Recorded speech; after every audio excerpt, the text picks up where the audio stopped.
Hi guys, welcome back. This is Manish Madhan from PixCompose once again. So today we will talk how we can straighten an image.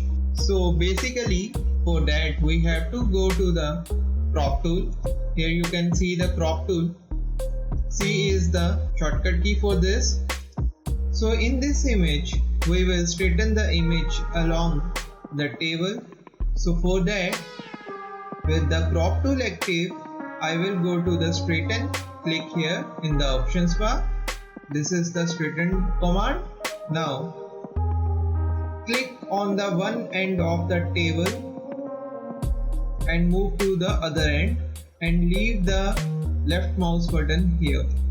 You can see we have straightened the image very perfectly.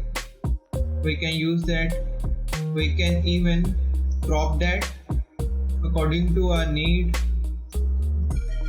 Like I want to crop it like this. So this is our new image. So that's all for today. I hope you liked it. Don't forget to subscribe our channel and do press the bell icon for further notifications. Thanks for watching.